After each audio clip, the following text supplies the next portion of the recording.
Welcome to this fantastic series focused on leadership, happiness and well-being. In this series, we will be interviewing leading experts looking at pragmatic solutions that increase happiness and well-being that help you, your team and your business grow and thrive.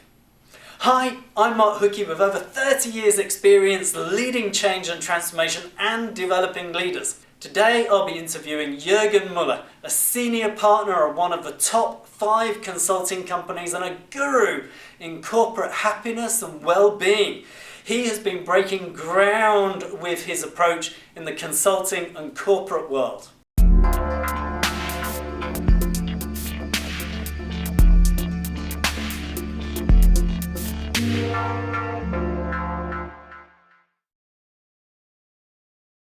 Jürgen, thank you so much for being here with me today.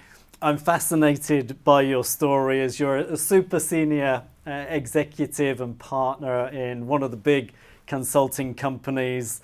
And a few years ago, 5 or 6 years ago, you made a shift to focus on happiness and well-being. And at the time, I know people said you must be crazy from a super successful career to then suddenly be focusing on the topic of happiness and well-being. But then the pandemic happened 2 years ago, and then suddenly the focus and awareness of well-being suddenly became very important to corporations. So how did your journey evolve, and why did you then start to focus on happiness and well-being? Mark, when my happiness journey, I think, started much earlier than only 5, 6. But I kept it secretly because I first had to figure out actually what made me happy, and I needed to study. And my story is the following, that I'm born in a very poor, average German family in the 60s. And I had everything I needed, and I was happy. We didn't have a lot of money, but I remember I was happy. And then, with what our society does, out the projection, I said I wanted to make money. I wanted to have more money than my parents had. And I said, if I would have a big house, a car, and a lot of money, I must be so happy, as I was already, that I embarked on this journey. And on this journey, then I joined the consulting company with which I'm still working today. And you know how the organization is. They actually encourage you. If you do good work, you get a clap on your shoulders, and people say, Jürgen, it's great working with you, but you can even do better. And what we want to do, we want to show that we even do better. So I showed doing better every year, and that ended up for me in really only working. Yeah. I worked 13, 14 hours. I worked over the weekend. Nobody told me to do, but I thought this is what is expected. And it got to the point that over the weekend I didn't feel well because I didn't have enough access to my computer. And there were situations, when I said to myself, I want to have a wonderful house with a garden, I wanted to have for the kids. Because I thought a garden, just go out, would make them happy. But actually what makes them really happy is Dad has time to do with them. And they also gave me some feedback. Sometimes they said, even if you are with us, we feel you are not really with us. And that because I was in my work all the time. And I didn't sleep well. So one night, and that must be 12, 13 years ago now already, one day I was standing in the bathroom and I had a white shirt. And the guy in the mirror was as white as this shirt. And not looking healthy, and all the happiness and all energy and all joy was gone out of me. I was a working machine. I did my stuff, obviously, but I didn't feel anything good in that. And then in this bathroom I said, I really like my job. I don't want to quit, but this needs to change. I need to be happy again. So I started doing a lot of things. I started reading books. I started doing yoga. I started doing meditation. And one of the most important things I did, because I actually couldn't manage the email flow, and at that time we still had Blackberries. And whenever this Blackberry was blinking red, I needed to jump on it. I couldn't differently. I was absolutely addicted to it. So one day I decided I leave the Blackberry in the evening in the car. And that was the best decision, the most important one on the whole journey, because that kept these emails out of my life, at least for the evening. Then I could sit and have time with the kids, a talk with my wife, and also thinking about what I wanted to do. And so in the bathroom, when I said I wanted to be happy again, this is when it all started. But as you can imagine, I didn't fall into this zombie life that I was having from one year to another.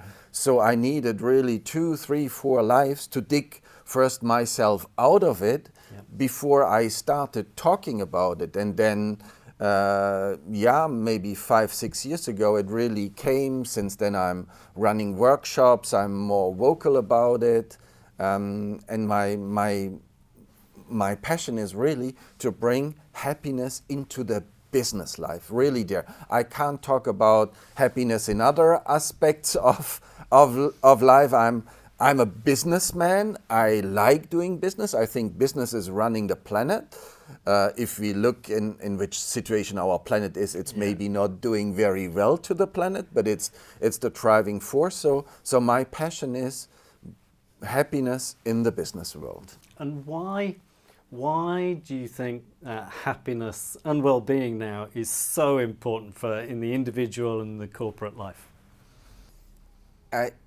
When I started actually looking into happiness, I figured out, Mark, that since the early 80s, actually every year publications come out from the leading universities, mostly in the United States, but the UK have kicked in, many other places. And their message is, since the 80s, happier people are better performers. But it doesn't make the way into the organization. And this is what I'm really studying and also trying to do in my workshops. I try to be very, very thoughtful of the organizations and what they want to achieve. But there is a paper from a Professor Friedman, who is at the Brooklyn University at the city of New York. And he has a paper that says, taking happiness seriously in the business world. It's really a write-up of all the studies that have been done, a very good piece. And then there is the Yale University, their online course was very popular and get even more popular with COVID. And what they are teaching in their online course, they say there's 5 pieces. Do I get together them? So they say time affluation is important.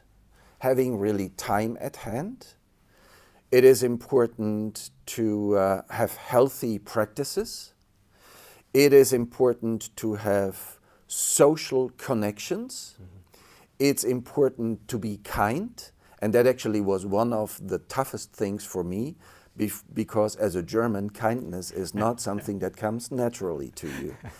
And then when you look at this stuff, have time at hand, healthy practices. There is a Dr. Walker with his book, Why We Sleep. He says we need to sleep 8 hours a night. Otherwise, you cut in your health system, you cut in your life expectations, you create wrinkles, you create really all kind of sorts. And then you go and you look what is happening in the corporations, where nobody forces you, but where the expectation is the real good performers, they work 10 hours, 11, 12, or 13. The real good performers look very bad and unhealthy, and they come, but you say, this guy or this girl, they are really good because look how hard they are working. So what we are actually preaching there from the happiness studies is often in the contrary to the business world. And to what I'm focusing is how do we actually bring this together. So in my workshops, I'm focusing really on the point, how can I be the same productive in 8 hours than in 14? Because there are so much things which are unproductive. And I learn the people to say no to things where, so for example, you are invited to a meeting. You will have no speaking time, you will not learn something new, but you're just invited because this is a mandatory meeting. So I think you need to start saying no to these meetings. And the meeting, the person who is organizing the meeting needs to think about, who do I really want in this meeting, how do I organize it? And then there are other things that our brain only can work 60 to 90 minutes. Really concentrated and then need a break. So that has an impact actually how you run your business. And I think there is a lot to be learned to come away from this long and exhaustive days and being available all the time, to learn to say no, to organize you differently, to set the right priorities. That's also a thing I see, especially young people when they join companies. The young people are full of motivation. They want to show how motivated they are. And they tend to say yes to everything. I be part of this initiative and I work there and there. And then once you have said yes, then of course everyone is expecting your contribution. But if you have, and I always work with a triangle between quality, budget and time. And if you are having this triangle always in your head, you say, now someone comes and asks something on top of me, but can I keep that triangle? I'm able to have quality work in budget and in time. And if not, you need to look for solutions. And maybe sometimes the solution is just to say no. Saying no. And so I really try to make the bridge between what is preached and what we learn, and there is a lot about mindfulness and meditation, and everyone has the tendency to say, no, I need to start meditating. For some people that will work, for some other that works less. And what is also important to understand, if you are in a toxic workplace, you don't like your boss or some other stuff, you will not meditate this away. You can sit, you maybe have some more resilience, you maybe can do it longer, but so this is also needs to be talked, that we actually need to get everyone into a happier working environment, and there must be a communication. If there is misbehavior in your team, you need to have the kindness and the happiness approach actually to put it on the table and to make everyone changing, because there is no one who actually wants to behave badly, but life happens to many people that they are ending up being a bad boss, being a bullishing person or so, and the happiness can actually help to turn this stuff around and to make it a different experience for everyone. And you've mentioned a few times around workshops, the workshops that you've been running. So what have you been doing in the corporate and consulting world to really drive the topic of happiness and well-being? Before the COVID time, we actually were running workshops over a day or sometimes over 2 days. And we made a great importance also of the physical aspects of it. With a friend of mine, Mishka Guerrier, he is a kickboxing. We did also bring a kickboxing world champion and just do with Mishka and his team, really bring the people in doing something physical, because the physical does another good thing to you with it stops your mind wandering around. Because this is what we're doing, we are sitting here, but some of us are already in the next meeting, or I'm in yesterday. So before the COVID time, there was a lot of the physical aspects in it. And with the COVID, we still have physical aspects, but it's rather doing stretching on the chair, showing the people how important this is, maybe to have a little cushion in their back to sit differently when you sit a long time.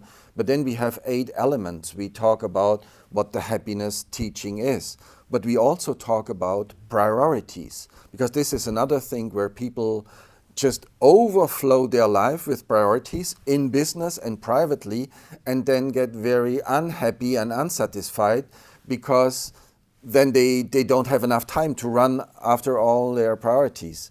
We have special workshops about communication, and I'm really a fan of the way communication can be much easier. There's so much done about communication, but for me there are some very simple principles. Telling the truth is the very first one. Telling the truth. And not being rude with it, but it is important to telling the truth in a peaceful and non-aggressive language. The second one, when you speak, you need to be consistent. When you speak upwards, when you speak downwards, or when you do sidewards, your communication is always the truth and it is consistent. And you don't exaggerate on your communication. Why is that so important? So if, for example, if we are in meetings together, Mark, and out of 10 meetings, you come twice too late, and then I'm saying, Mark, you are always too late to the meetings. You know, the right speech would be to say, Mark, you have been twice late to the meetings, and for me, this is a no-go. I really want everyone to be on time. You know, this is a very different communication than just to go nuts and say, you're always coming late, you know.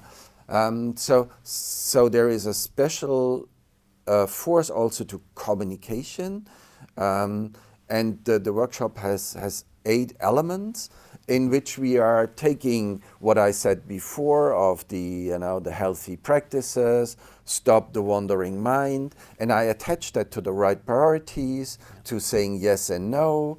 There is a special part of agenda management, which is a weak point of many people. If I sometimes look to find a spot with a colleague of mine, I need to go 6-7 weeks forward to find somewhere a 30-minute slot, and the other time the people are double booked or sometimes triple booked. And again, in the corporate world, this is actually seen as good. But when you would lean back and say, with such an agenda, can you be productive? Can you make an impact? Will you be prepared to the meetings to which you come and where important decisions are taken? So I'm very mindful of what the organization wants to do. We cannot start see everything to pink classes. We need to, at the very end, make an economic contribution. Otherwise, the company losing its sense and will close down. That's not the objective. But to bring these things, what actually mindfulness, happiness, and healthy practices are teaching it, and bringing it into the corporate world without making a negative input actually to the impact and the output, and have happier people, making it a better place. And finally, and that's really my end point, the people in the organization will benefit, your clients will benefit, your suppliers, and right now it's also important to include the planet into the whole thing, to say, you know, if we're doing that, what's the impact to our planet? Are we grabbing raw material for a nonsense product? Do we waste energy or so? So with that, actually life becomes purposeful, meaningful. The work gets a very different taste. So again, you covered so much in what you've just said. We could talk for hours on this, but you started to focus at the end there then in terms of what are the impacts and the benefits and who is benefiting from it. You covered from an individual perspective. You know, people benefit from some of the healthy practices and looking after one's well-being, these kind of things. You talked about, you know, the team and the leaders and the business side of it. reaping the rewards of individual happiness and well-being as well. And you even started to take that even further outside of the corporate and then into the world and the environment around us. So everything benefits from it, which is fantastic in terms of the way that you covered everything there. So with the programs that you've been doing and running, who are you looking to help and support? What's kind of the target audience that you're looking to really help through their own challenges? So it's really targeted to the business world. And when I started the workshops, I really wanted to help the young people that are coming every year out of the university, so highly motivated. And when you talk to them about leadership and the life and how it all should be, you know, you get a source of inspiration, because when they talk about leadership, they say it needs to be ethical, it needs for the people, it needs all of these aspects that we love to hear, and which touching our souls and our minds. And then you see the same people 3, 4, 5 years down in their career, and the talk is very different. So and I was one of them. You just running after the numbers and not anymore after the people that work alongside with you. So at the beginning, my workshops was really designed for them to not get eaten up. But in the meantime, my workshops are designed for leaders of their teams who want to change together with their teams. So I never do a workshop if the boss of the team is not sitting in the team. And I don't think actually that happiness is, or happiness, awareness and consciousness is very likely something that we can implement from the top of an organization, but it needs to come bottom up. You know, there's in organization like yours or mine, there's always 15, 20 people who are a team and who are working together. And this is the target, because when they are working then together with the happiness principles that they give them, it's not the same for everyone. They say there are some fundamental rules that we agree make us happy, make us performing. So the workshops are designed for people of 15, 20, 25 groups of people, and then we can multiply this, and then the leaders of these teams coming together in the next workshop, because they are the next management level, and we take them together and you say, what came out of your teams? What do you want to bring together? How do you want the leaders of these teams, working together? So it's a bottom-up transformation and not a top-down transformation. So you covered so much in what you said. So let me try and sum up briefly. You covered everything from the triangle of kind of budget, time, and quality. And there's a lot within that triangle. There's time, affluence, there's sleep, quality of work. You've also touched on this dilemma of the expectations that we have push us to work hard, but then we don't take care of ourselves within that. You've covered so many aspects of well-being, from self-care, health promoting ourselves, all the way through to our thoughts and our prioritization. We could go into prioritization just in itself as well. I think what I would also take from what you've said is it's complicated, and there's not one magic wand or magic spell for everybody. It's different depending on our own individual situations and our needs as well. So I've taken that out of what you've said. So to kind of sum up, what would be your final words of wisdom in a few sentences? There are two things. There's one tool I want to give to everyone. It's not my tool, it's a universal tool, but it's the tool stop. The word stop. And it stands for stopping, making a pause. The T stands, whenever your emotions come along with you and want to do something, you say, take a breath. A deep breath.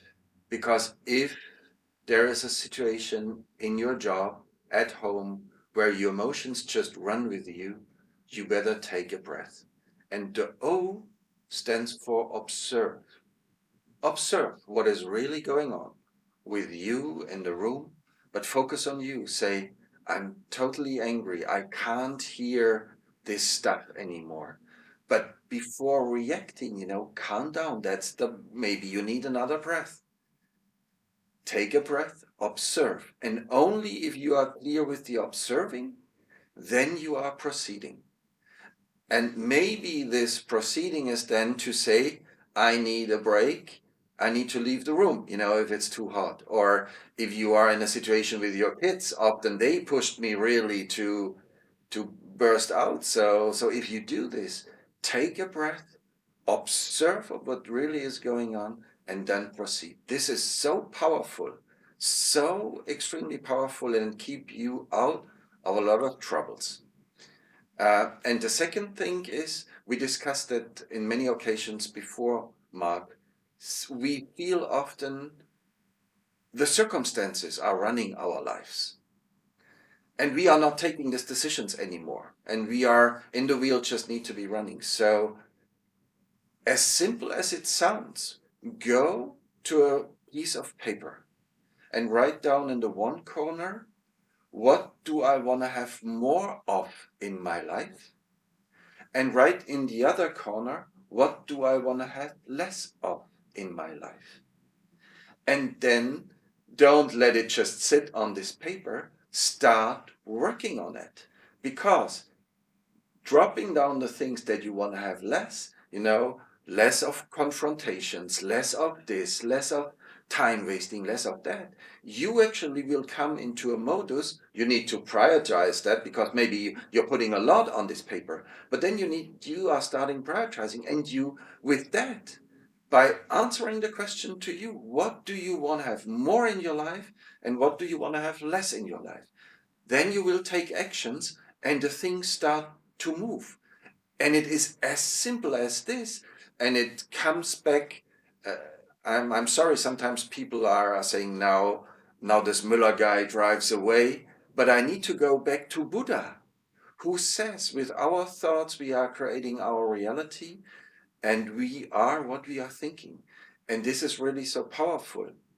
So one way to get order of what we are thinking is this paper. What do I want to have more of? What do I want to have less? Very nice. Stop, more of, less of. Beautiful. Jürgen, thank you so much for coming to talk to me today. It's been an inspiration and always fascinating. Thank you very much. Thank you so much for having me.